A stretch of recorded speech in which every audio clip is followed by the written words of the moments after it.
Well, hello again, everybody. Third time today for me. It's so wonderful to have with you, well, with me, with you guys, Bryce and beautiful Angie Tillman. So happy to have you two ladies here. How are you, beauties? I'm good. I'm all sweaty from having to move things around and find the new laptop. And because the laptop that I was on doesn't do Chrome, and I didn't have enough time to download it to do this. So I had to go run down and get my work laptop. And I'm like telling everybody to be quiet in the house. Mom's doing something important upstairs. Mom's talking about the blue people. But I did a little while ago, Shanti. I tuned into a little bit of you with Jesse a little while ago. And so I think that it's kind of good that your show kind of goes on for several hours and that people can there's like moods. It's like, okay, this is deep. And now this is like laughter is the best medicine. And then, like. Yeah, absolutely. Jeez, we certainly delve into some hefty topics there. That's for sure. Wow. In fact, today we were actually talking a little bit about the adoptions and stuff, by the way, the Tartaria ones that I know Bryce and I, we've been talking about it as well. I know you're doing something on it. It's just crazy. Hospitals. Yeah. Anyway, go and listen to that on Jesse's interview on Aquarius Rising Africa. It was quite crazy if you've missed that one earlier today. But really happy to have you two honeys here with me because we are going to be talking about the blue people. And quite frankly, I just love the fact that I'm never ever too old to learn because the only blue person or a picture of a proper genuine blue person I've seen was when I was researching colloidal silver. Yeah. And I saw a guy that had too much of it. I can't remember, or if he didn't agree with him or something, but he looked like a Smith. So now apparently you ladies are telling me that there's a whole tribe or several tribes of blue people that actually inhabit our earth as well, like literally blue people. And let us not mistake that for the blue bloods, okay? I actually asked Bryce early on because, when we refer to the royals sometimes, we refer to the royals as the blue bloods, right? And that's actually what Bryce was saying is the RH negatives, because the blood is blue until it hits oxygen and then it goes red. So that would be. Shanti and I are actually blue bloods because we're O negative. So I've got that thin blue line. I don't know why things like this. Like I'm thinking about police. I don't know about in Africa, but here, they're the sign, the flags for Oh yeah, the blue back line. to blue. Yep. The thin blue line. Listen, I think I don't want to speak for Shanti, but I don't think we're as hoity-toity as the royal family. So as I sit here in my sports bra, sweating to death, praying I don't get kicked off the internet. And I have to, guys, if I was texting Shanti and Mornay frantically, I was like, the internet keeps going out. If I get zapped, Angie's good. Yeah. Y'all know that song by Lorde that's like, we'll never be royal. That kind of looks just ain't for us. Well, Shanti and I are both O negative. That's their bloodline is O, which is the Atlantean bloodline. So they're trying to hoard all the O negatives for themselves because O negatives, recessive negative, always tends to have a little bit more and I'm not saying that RH positive also has high spiritual gifts too, but O negatives tend to have a lot of psychic abilities, and so they try to hoard the R negatives just for themselves to utilize those abilities, where Shanti and I just kind of slip through the cracks. Through the cracks? There was no what I am yet. I was like, CEO, motherfucker. I'm like, what? I don't like the way you guys play your games. I'm going to go over here now. So. I'm the rogue one. What can I say? I'm the rogue blood cell. So I decided to go all the way to the ass end of Africa. It was really fun there. So yeah. Anyway, yeah, we are. That's how far I took myself away from that lot. Anyway. South Park, where what was the character was like, I'm gonna go home now. You take his ball, I'm going home. That's kind of how I see us. We're playing. We're like, no, I'm going home now. Screw you guys. I'm going home. Anyway. Oh, wow. Okay. Well, you two have got some very interesting stuff to talk about today. So I would love to know more about these blue people and what this is about. And I just love that this is all coming to the surface. It really is very cool. Yeah, like to the surface. Yes. Yeah. If Angie and I disappear, it's because we released a government secret. I don't know. I've said for a long time, I have to preference this because, you know, as we start to wake up and as we start to discover that things might not be as we thought they were, we start to realize that the truth has literally been in front of us this whole time. And a lot of people on my channel know that as we started to look through the Tartarian stuff and the idea that potentially the southeast of the United States is actually Egypt and not where they've switched geographies around to confuse us. I started paying attention to more Egyptian hieroglyphic art. And I started to realize I would look at all these pictures from Egypt to get clues. And I would see white people. I would see black people. I would see Asian people. I would see brown people. And then there were also blue people. They're all over these hieroglyphics. And I kept joking on my channel and being like, is nobody else asking this? Like, where the fuck are the blue people? Like, we have all the races, all the colors of the rainbow are on these Egyptian, which we know Egypt, or the land of Chem, as it's called in the Emerald Tablets, are the leftovers from Atlantis. So we're literally the leftovers from Atlantis. So we know Egypt itself did not carry a specific race. It was a bunch of races, which to me, the DNA we carry comes from the Galactics, which is the real tribes of Israel. So white skin doesn't necessarily mean you're from Northern Europe. It just means somewhere wherever you are hailing from in the Galactics. But all of a sudden, these blue people just are nowhere to be seen. And I've been saying this for forever. Even if you go to Washington, D.C., and you go to the Lincoln Memorial, which literally says temple across it, so ding, ding, ding, Tartarian, there are hieroglyphics on the side of the Abe Lincoln's in front of you. On either side, there are Egyptian hieroglyphics. And I was there this summer, and I was looking at these hieroglyphics, and I was like, holy shit. They're the blue people again.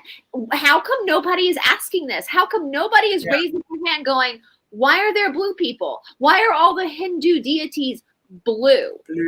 Yeah. Angie went out there and she did her research and she found the blue people. Yay. I want to hear about that, Ange. Okay. Well, I was up in a lower part of Appalachia, the Appalachian Mountains, which Bryce was saying before. It's the oldest mountain chain in the world, we believe. Yep. It's the oldest mountain. It's in the whole eastern coast of the United States. So Angie and I are both from Georgia. We live at the base of Appalachia. It goes all the way up to Canada.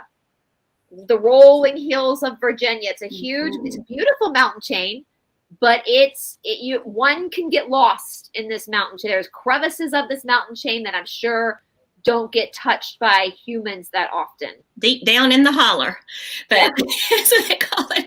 Well, and so in the beginning of this mountain chain, it's the Blue Ridge Mountains. So you go through the Blue Ridge Parkway on up to, and so I was in North Carolina, so the lower part of the Smoky Mountains, I would think, and I was there on a little mini vacation with my daughter and her friend, and they were just, keeping to themselves, and mom's going, what's around here I can get into, And so a little day trip to a waterfall, I passed an Indian reservation. It was the Cherokee Indian Reservation, had big, huge entrance, and it looks like a place I've got to go back and knock on their door, because I think they would have to let me in. I know I've got Cherokee blood, so that's all. Growing up, we were always told, that there was a chief in my family actually way back. But so I, just sort of thinking about, well, this is Indian area, this is Egypt, this is Egyptian, because I believe that our Native Americans were most likely Egyptian. Hold that thought. Feel that. Okay. Yeah. So it would make perfect sense that they are. That was a part of Earth's original tribes. What's that? So this is a history book from the 1800s that I bought in an antique shop in Putnam, Connecticut this summer. I couldn't open it until it was $20, cheap. It's a grammar school book. So for elementary school kids.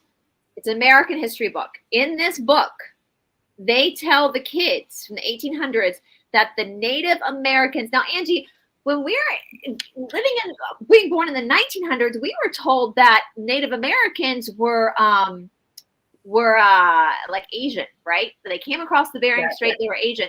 This book claims that the Native Americans were of all races.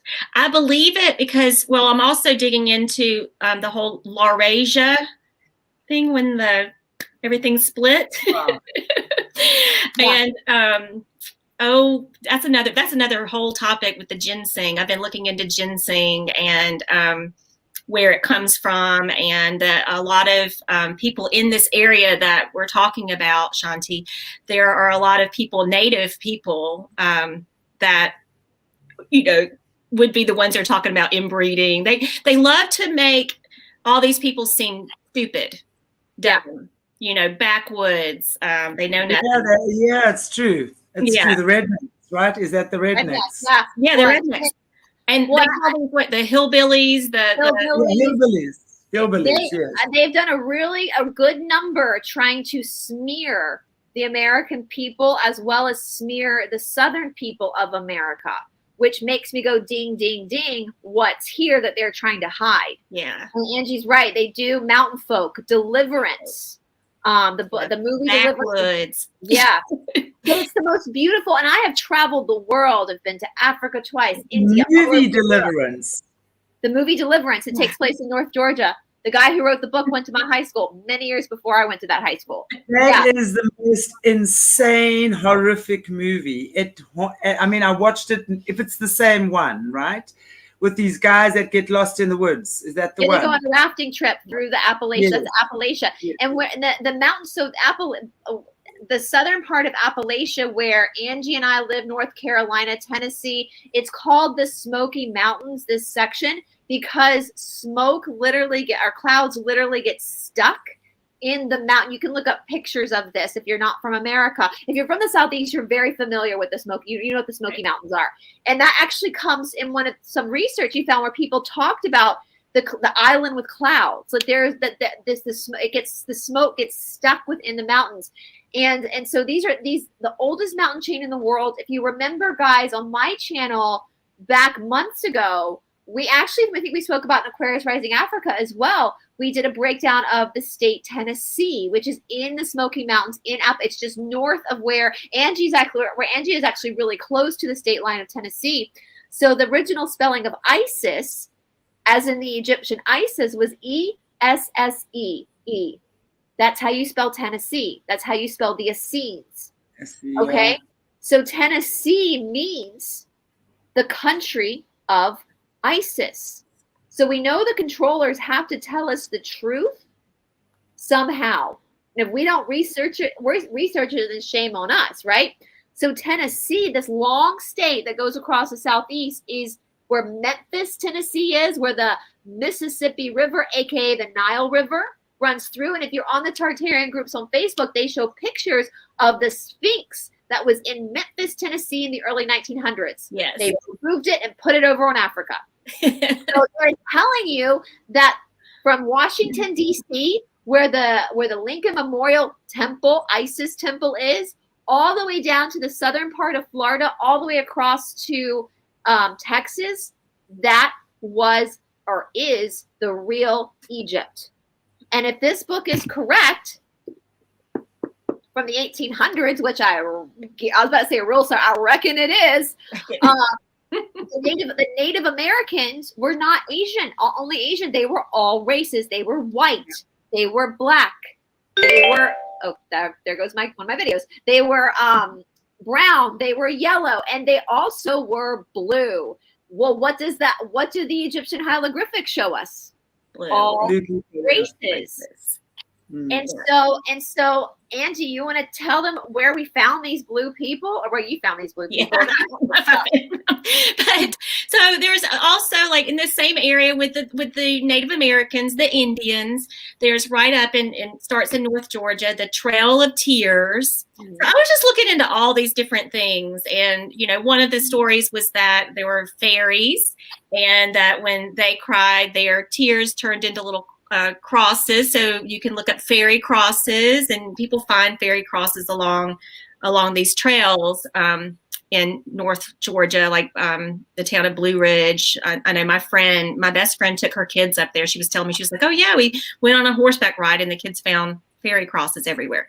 But so I started looking at that, and then I thought about the Trail of Tears and how I was right down the road from this Indian reservation, just all of it. And it just, just brainstorming and not even really trying. And then, just started looking up things.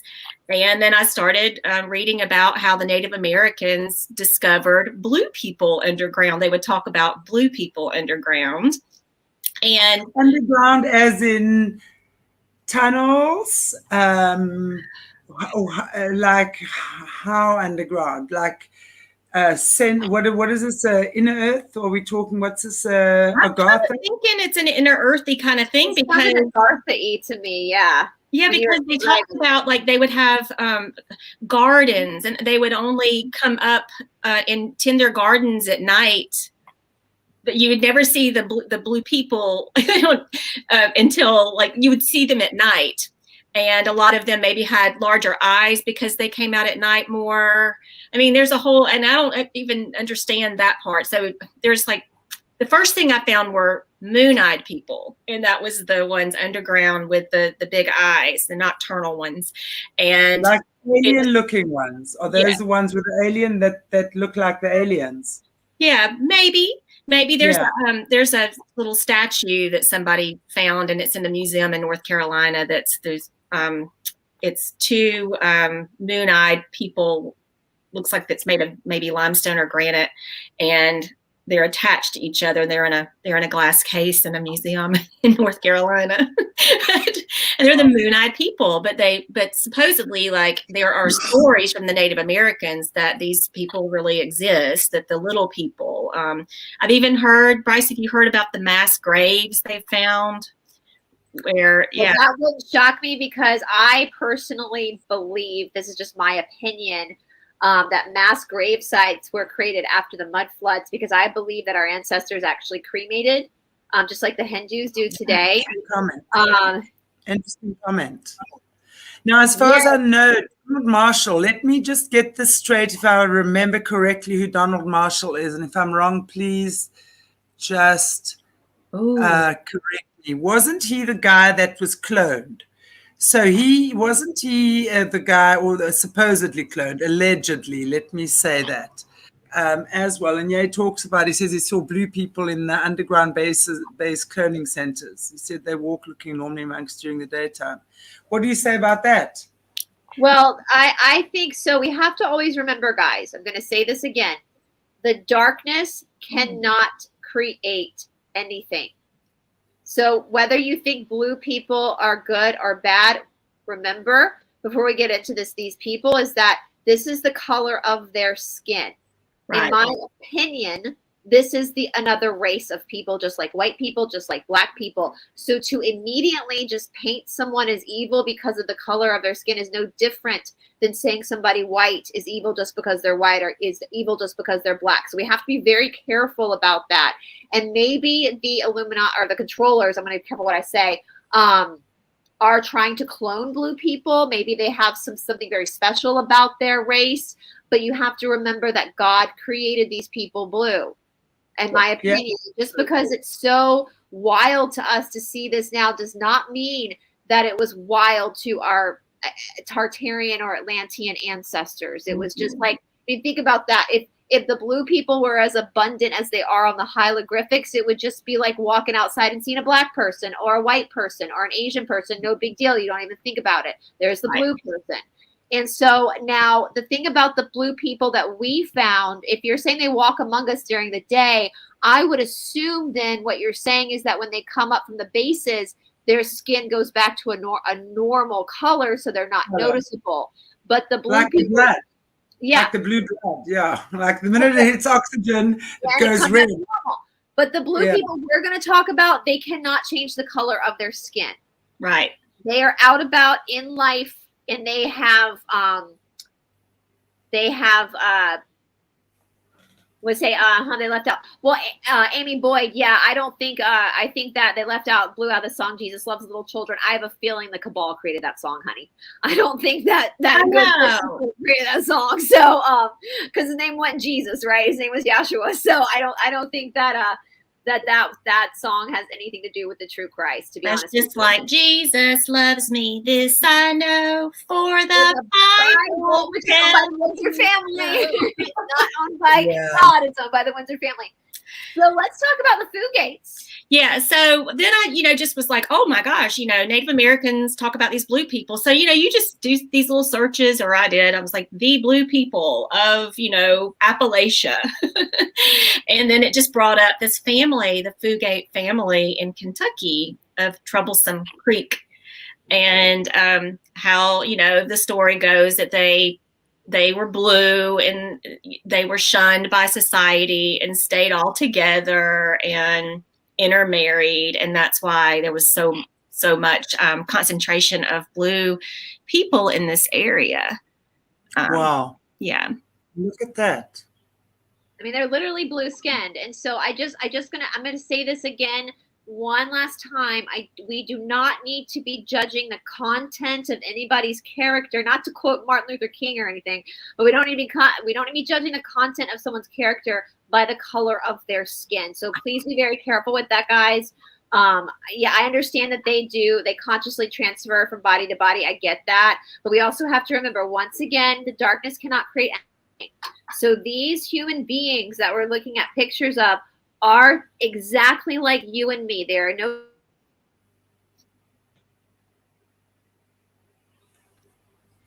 Bryce? Did I freeze? Am I back? You're back. I'm back. Am I back? Okay. I was like, damn it, I saw this one. So again, we have to remember that these people are just like you. And so ask yourself, remember, do unto others as you would have them do unto you. Yeah. So we have to really be careful with that. Like we need to love one another. Right. So, am I frozen again? No. Okay. No, you're good. So I was saying, so the Fugates, they lived in the hills of Kentucky. They started in the 19th century. So around the time that this book was published. And Martin Fugate, the dad, was an orphan, which I found super interesting because of the orphan trains, right? So we've talked about the orphan trains. Yes. He was allegedly a French orphan, which if we're going with the Tartarian maps, then the real France is Canada. Not the real Gaul is Canada. It's not the place over in Europe. It's Canada. Which makes sense again because the Appalachian Mountains is the oldest mountain chain in the world, and it connects to Canada. So that makes sense to me. Do you want to continue, Angie, or? I don't know. But yeah, that, because I feel like I'm getting on too many different tangents, because with the whole like orphan thing and then him being French, I don't know, I've been studying a lot about Pensacola too.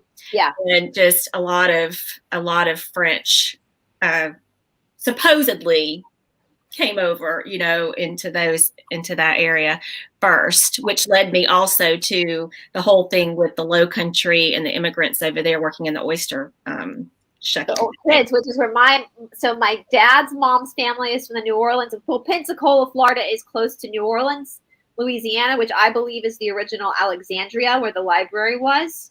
Geronimo. Geronimo, yes. And so, but we know that the Cajuns, so the Cajun people of Louisiana, were displaced from Canada. They were brought down from Canada. So that's another ding, ding, ding, another clue as to where the real were. And even if you go to Louisiana today, the signs in Louisiana are both in French and English. It wasn't that long ago that they were mandated by the government to stop speaking French in their state schools to only speak English. And the Cajun people, as well as the Creole, speak like their own little version of French. It's kind of their own little hodgepodge of I believe, from what I understand, a Cajun person and a French person will understand each other, but maybe not a Creole, because I think Creole also has Haitian mixed in there as well. And so they kind of have their own. I read that too. Yeah. And a Creole person down in New Orleans would be like a mixture of multiple races. So they would be a mixture of Black, white, Native American, and they're considered Creole. They for the most part look Black, but they're very fair skinned. And then we have the Cajun, which are specifically mostly white people that were displaced from Canada, from the Arcadian people of Canada, which were French. So the truth is out there. They're telling you the truth. And I know, so the Pensacola, that whole Gulf area where it feeds into the Mississippi Delta, which is right where New Orleans is, which would be, I mean, if you look at Alexandria, Egypt, that we know today as Alexandria, and New Orleans, it's identical. They mirror each other with the Delta. I am totally, the other day I texted you when that tornado happened in Louisiana, and it happened mainly to a town called Arabi, Arabi, which just really caught my eye. And I started doing a whole lot of reading on that. And there's one of the people that watch us, Bryce, she's from that area, and she said she knows a whole lot about it and would love to help. But cool. Yeah, but we believe it is a targeted area. This is the second tornado that's hit that area. And this is where the library, Alexandria, would have been, you know. So I don't know. And there's, in my research, I'm finding like there was this fire, there was this person that, you know, burned these places. Anyway, there's a whole lot there, but that's not about the blue people. But it all connects. Well, I will say too, I was laughing the other day that one of the biggest mysteries is, where did Cleopatra's grave go? Yeah.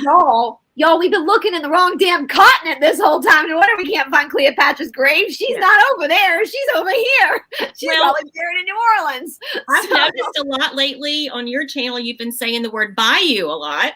Bayou, yeah. Yeah, I don't know, just things like, and I'm like, oh, there's that blue bayou. So that blue South Georgia. So that's the thing too, like, and that's why it's easy for them to hide this information, I believe, because Angie and I are in like northern Georgia, or at the base of Appalachia. But if you drive literally like an hour south of Atlanta, where I live, it becomes like flat because you're coming into swampland. So a bayou is a swamp.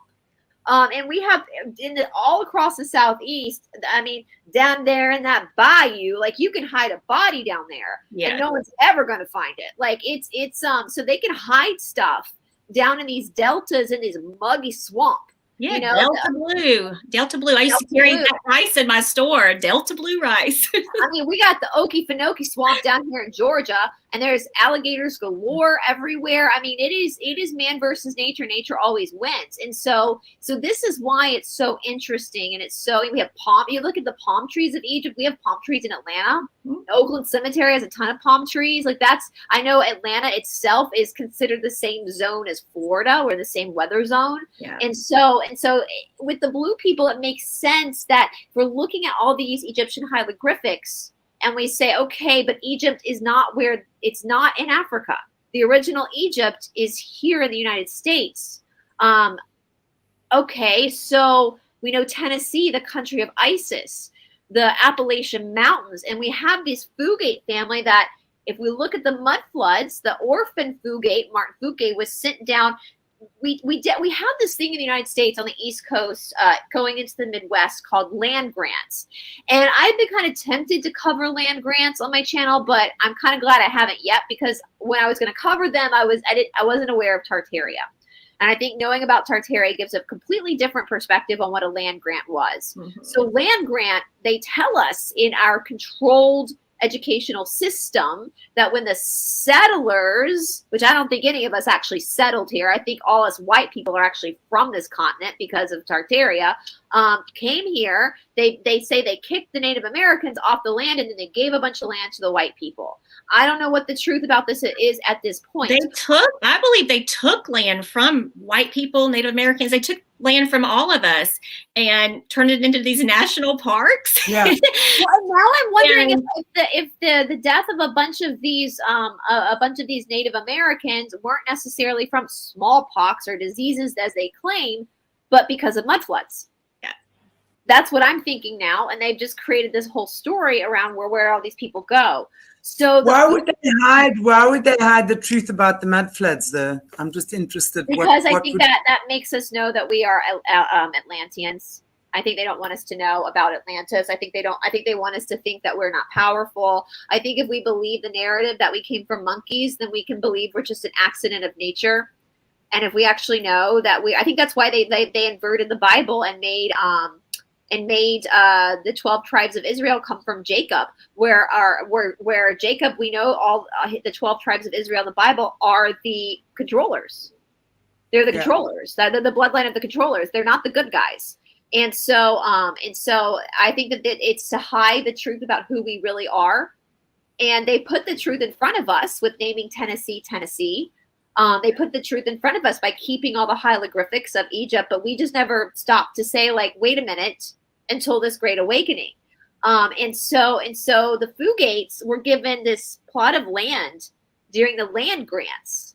And they in Troublesome Creek, Kentucky. Well, first of all, I have traveled the whole world, and I'm here to tell you, Virginia and Kentucky are the two most beautiful places in the whole wide world. Kentucky is freaking gorgeous. Virginia, oh my God, driving through Virginia, it is rolling hills of green and blue skies. It is so, when people say our earth is overpopulated, I say bullshit. You go drive through these small towns, there's no one out there. It is gorgeous land.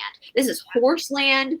And so these Fugate family settled in this little land grab in Troublesome Creek, Kentucky. Now, Martin Fugate married a woman named Elizabeth Smith. Now, Elizabeth Smith did not have blue skin. She was a white woman. But according to my research, she carried the gene of what science now calls methenglobinemia, which is having blue skin. So there's a gene I call bullshit. I think this is another race. And so just like, so if races intermarry, if you have a black person and a white person and they intermarry and have a child, the child technically carries the genes of both race, right? And then say the child who is mixed black and white then marries another white person, then they have a child. Then slowly over time, and that person marries a white person, the African, the black gene will start to not show up as much in the DNA palette, right? That's how it works, right? So when we're talking about if the blue skin is another race, then it's possible Elizabeth Smith had an ancestor many generations back who had blue skin. Well, how did she not know about this? Well, because of the freaking mud floods in Tartaria. You know, she just, our whole history has been changed. So they ended up they fell in love, they got married, they got this land grant in Troublesome Creek, and they had 7 children. Well, 4 out of the 7 children had blue skin because Elizabeth, now this is a recessive trait. So because Elizabeth carried it, they were able to then pass down the blue skin. And I saw the colloidal silver thing. Somebody brought that up to me, and I was like, yeah, no, this is not them dyeing their skin intentionally by ingesting something. They literally come out of the womb with blue skin. Right. And they have really dark blue lips. All right. And so they ended up staying. Now, when I say they stayed pretty isolated, and Angie brought this up too, back in the 1800s, it would have been kind of hard anyway to travel. This is deep mountain land. Deep mountain land. It's hard. I get car sick today in a car driving through some. You go up to Highlands, North Carolina, it is like it's just the car is swaying back and forth. You're climbing this.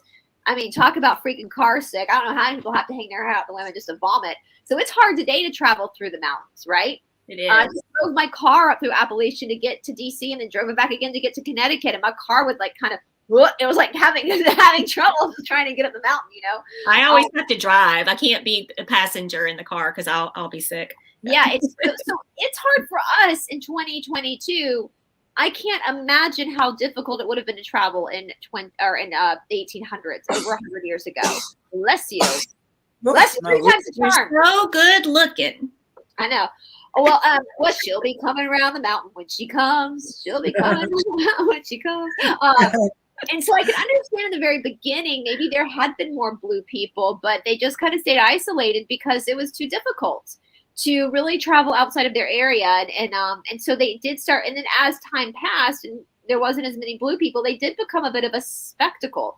And so they did start intermarrying. But this was a whole community now of blue people. And so I can empathize if I looked different than normal people, and I found a community of people who looked like me, I probably wouldn't leave that community because I could be normal there. So I empathize with the fact that they didn't really travel outside of their little world. And yes, so this is why I call bullshit and methenglobinemia, because not only do they say they have blue skin, but they say this also causes conditions such as developmental delays. Like, I hate to use the word retardation. I hate to use that word, but like that they're not, like if somebody has this condition, they're not going to be able to live by themselves ever. They're going to have assisted living, assisted help. But riddle me this, Batman, no blue person that they have documented has ever shown signs of this. In fact, they are just as intelligent as you and me. And so that's why I call bullshit on this. This is a race of people. They're no different. They're literally no different than you or me. They're just a different race. And so anyway, so over time, there was a woman named Luna Fugate, a few generations down. She was the bluest of blue, apparently, and she married a man named John Stacy, who did not have blue skin himself, but apparently he carried the gene because they had blue kids themselves. And their line, so the last blue baby that was born that we're aware of was Benji Stacy back in 1975, but his blue skin did fade over time. And I did see pictures of him in my research. He's like 8 years older than me. He looks like a white dude now. So over time, this blue gene started to kind of dissipate. Like I said, the more you bring and this can happen with any race again. So if an Asian person marries a black person and they have a child, then that child marries another black person, they have a child, then that child marries another. All of a sudden that Asian gene has worked its way kind of into being dormant, right? So that makes sense to me. Yeah, and there was a 1960s, a doctor named Dr. Madison Colwyn.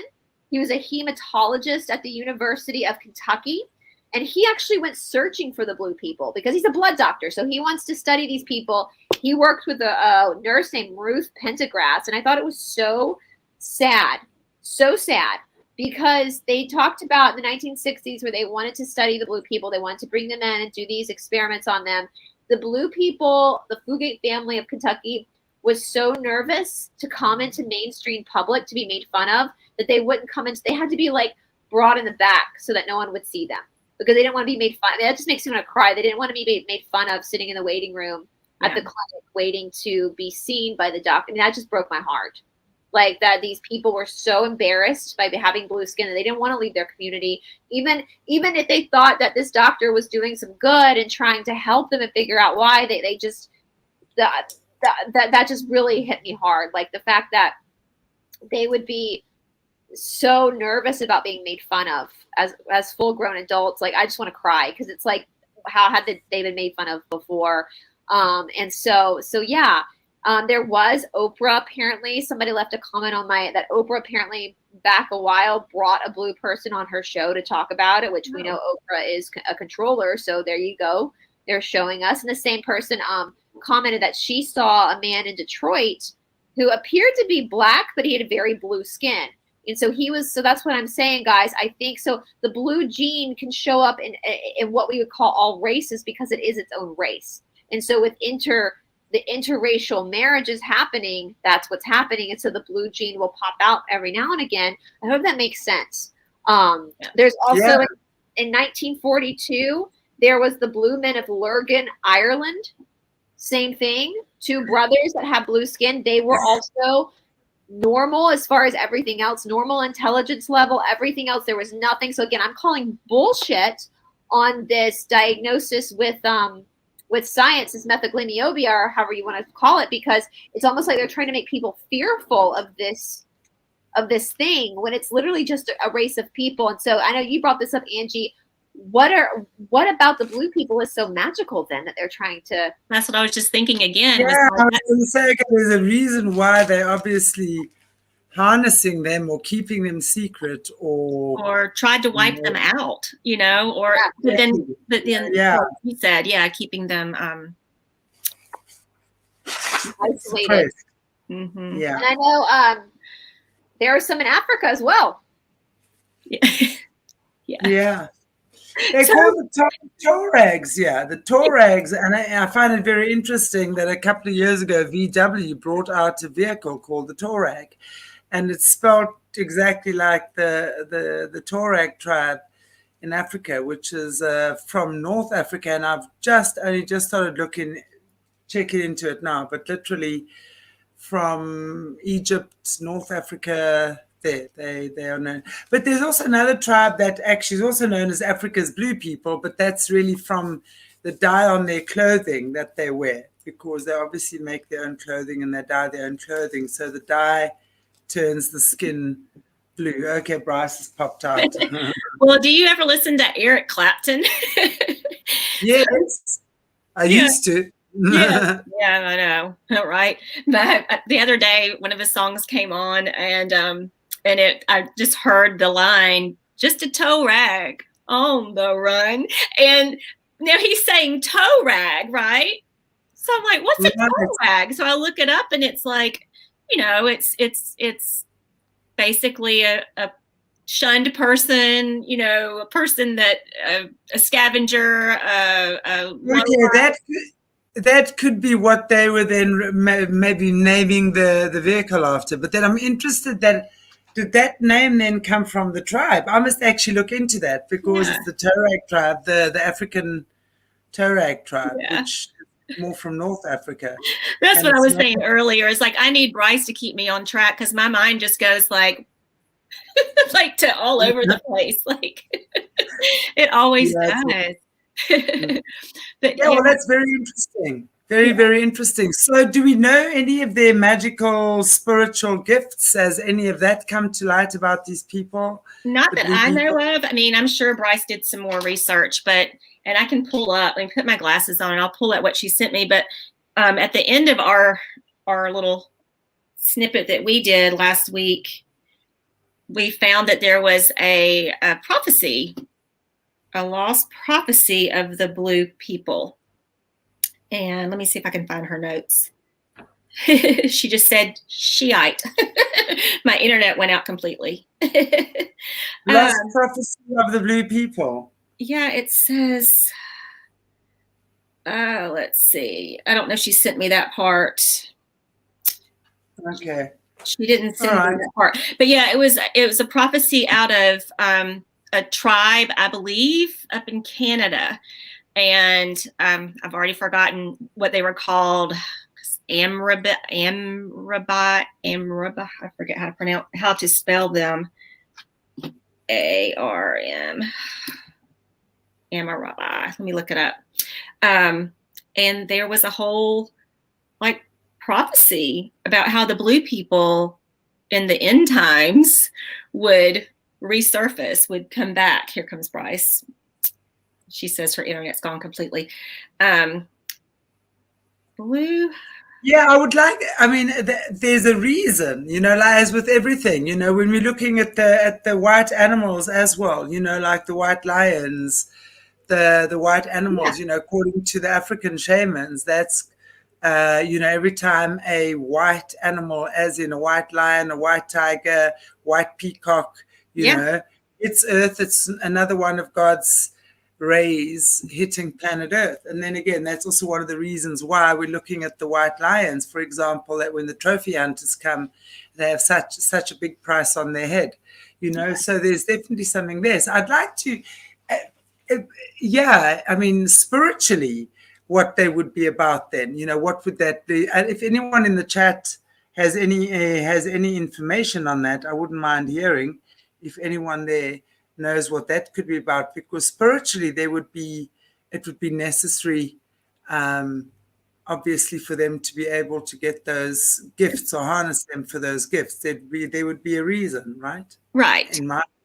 Completely. Yeah. It's a little sad to me. My father-in-law was a big, he would go to Africa and hunt and bring back things. I mean, I actually have a zebra rug rolled up, it's sad. It's so sad. I don't know what to do with it, Yeah. Back to the earth. Give it back to the earth. Give it back to the earth. I mean, those things, it's just really just looks so different to me now from as it did when I was a child, but they would go over, and it was and my mother-in-law did too, and they've got, it's just the worst. There's a photo album of, these dead animals with them. And I'm just like, that is not anything that is appealing to me at all. And absolutely. No, that's definitely something that needs to be put an end to one of these days. Yeah. Wow. Yeah. Cool. I don't know if there's any other information we have on that, but it's definitely worth looking into, right? So someone is saying Shoban Ananda. I'm not sure if that's how I pronounce your name there. They're in Minnesota and probably Canada. Okay. Does anyone tested their blood type? No, I'm just looking. Anishinaabe tribe. Anishinaabe. That's it. I couldn't find it. That's the tribe that has the prophecy of the blue people returning in the end times, or the beginning times. But transformational, end of the one area, beginning into the other. Then of course all the ancient stuff starts coming to the surface. So that's really special, though, right? When I think so. I would really love to know what their purpose is more on a spiritual level as well. Mm-hmm. So yeah, so I've always had just feelings everywhere I go, and so this was like really big to me just when I was in that area, and I remembered, and this is a memory that Bryce also had too. We had a same thing happen when we were about 10 years old, each of us. There's a place in Tennessee. It's called Chattanooga, Tennessee. There's Lookout Mountain, and at Lookout Mountain there is a tourist attraction called Ruby Falls.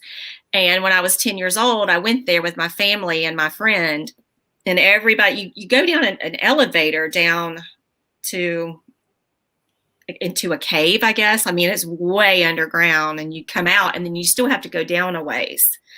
And I freaked out after the elevator ride. I just started getting chills. I got a fever. I started crying, sweating. They had to remove me from the whole thing. And the people in charge there, the tour guide, he said, people just, you're probably claustrophobic. That's what it is. You're claustrophobic. Well, I'm not claustrophobic. And so Bryce when I was telling her this, she was like, oh my gosh, we didn't even prepare for this, because she had the exact same experience almost, but she was 10 years old also, 9 or 10, and she couldn't even get out of the elevator. So she said that her dad had to just take her and the whole family and just leave, but Bryce couldn't even go down there. But that is in this area, the same area, just way down underneath there. There's right there on that same mountain. It's called Lookout Mountain. There's signs as you travel here in Georgia. You'll see like people will paint the roofs of their barns just on the side of the road as you're driving up. It'll say, "See Rock City, see Rock City." It's a thing. Like you see it everywhere. Like, what's Rock City? Well, Rock City's right there at Ruby Falls also. So I don't know. I just want to go back. I was only 10, so I don't remember a whole lot. I know that there was a lake in a cave that we went on a little boat ride, and there were fish in there. There are just so many sacred sites, more and more, as we're moving on in life, as what we're seeing, A friend of mine spent time in, I was just trying to think of the country, but somewhere in South America, I think, and I speak under correction, but also just on his adventure travels, he found a cave, like this incredible cave that no one had discovered. I mean, he was doing lots of walks and stuff, and he actually stayed in there. He says incredible, and like temples and stuff like that, ruins, lots and lots of ruins, So there's definitely evidence of a lot of stuff that's been happening there, before that. So it's coming up more and more now. We've just got to be aware. Right. Thank you, Siobhan. Very fancy way of spelling your name. Thank you. Yeah. Wow, that's incredible. Incredible, actually. So I wouldn't mind looking more into that, because as you're saying, it seems that there are definitely, it's all over the world that it's becoming known that they're around. Yeah. Blue people. People are just getting curious too. I think when we were all locked up for so long, we didn't have anything else to do but kind of go inward, which I think is part of the whole Great Awakening. Is that's exactly what we were supposed to do. I think there was just kind of a plan for that too. I think there's just different ways to look at it. But for me, it was actually a good thing to be locked up for a while, like in solitude more. I meditated and just, went inward. And once I worked on myself so much, you start looking at other things. You're like, why am I so alone? I'm so alone. Nobody else is seeing what I'm seeing. But now everywhere I go, like it just pops out at me. I see it everywhere. My friends now will go, like, just be talking to somebody random and they'll mention something about like an underground city that was flooded by a lake. And my friends will go, oh, here goes Angie. Like she's going to start like writing it down. She's going to go explore it. Right. Tartaria is such a good clue for us, And when we look, obviously, how big the cities were before they were re-inhabited again, that was a huge population of human beings, that inhabited this planet before. So there's definitely been some kind of intelligent life around here before us. And I think Tartaria gives us very good clues on that.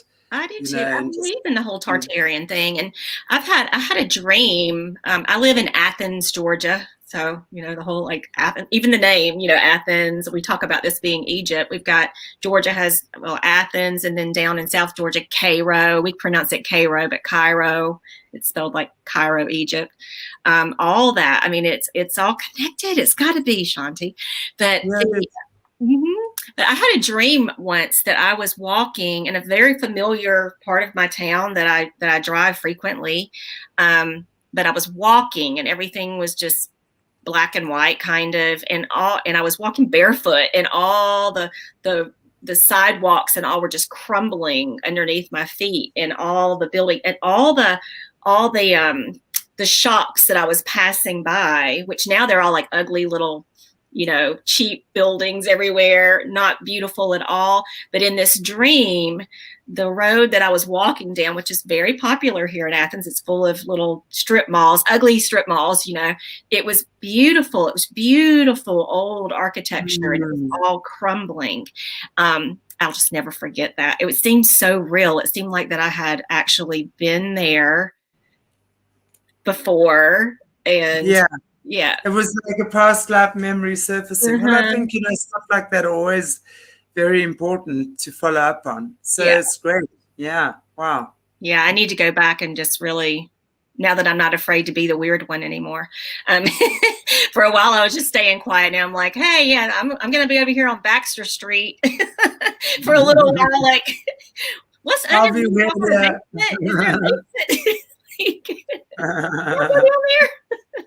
Oh, wonderful. Let me check it out. Oh, fantastic. Well, I look forward to hearing more about these kind of things. And if any of our viewers have stuff on this, let us know, please. I mean, it's amazing. It'll be very interesting. I'm certainly going to be looking more into the African stuff around that as well. And then we can see what this is really about. Call forth some blue people. And as actually Bryce said, if there's been a blue person on Oprah's show, I wouldn't actually mind if someone has a link to that Oprah interview, then maybe you can post it in the comments, because I wouldn't mind watching that and really seeing, what they say about it.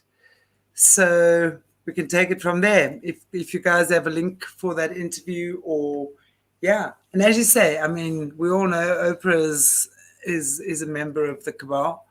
And she puts the stuff out there. So they're showing us all the time what's going on.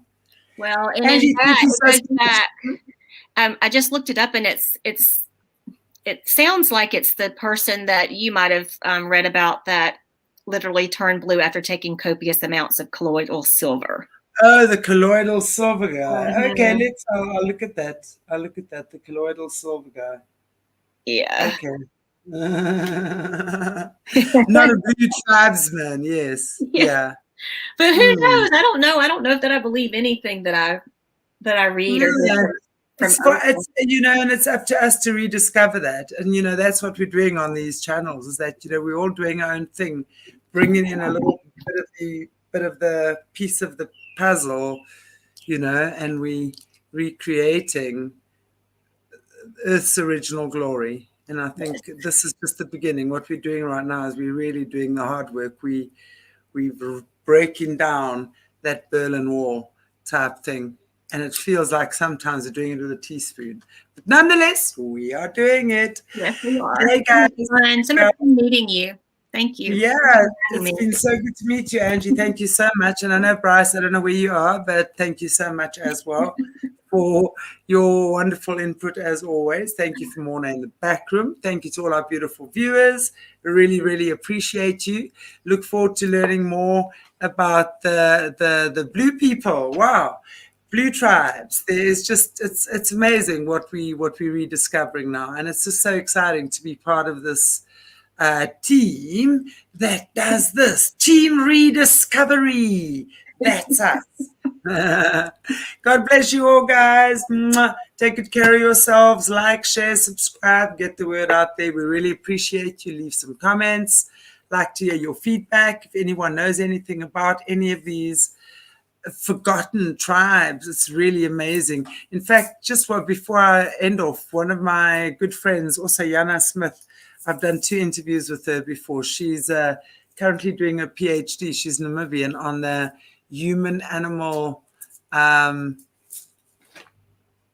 conflict, a wildlife conflict, the human, and she's looking at ways and also discovering more ancient First Nation people living in Namibia. Remember, the Bushmen are the oldest recorded DNA on this planet. So every person originates from Africa, from the Bushmen. And when you look at that, even the original people, the Australian First Nations, Maoris, all sorts of things, they're all stemming from Africa. So she's now also rediscovered there's tribes in Namibia that are considered First Nation tribes, but have been completely rejected by the government because they don't look the same as the Bushmen. You see, the Bushmen still have a commercial value for Africa, you know. It's like our commercial value, the Bushmen, but they are so abused by the powers that be. It's ridiculous. Interesting, wonderful times that we can actually look at these things. But we'll keep you guys posted. Yay. Thanks, everybody. God bless you all. See you soon. Angie, thank you so much for joining me. Thank you. We appreciate you being here. Thanks, guys. Cheers.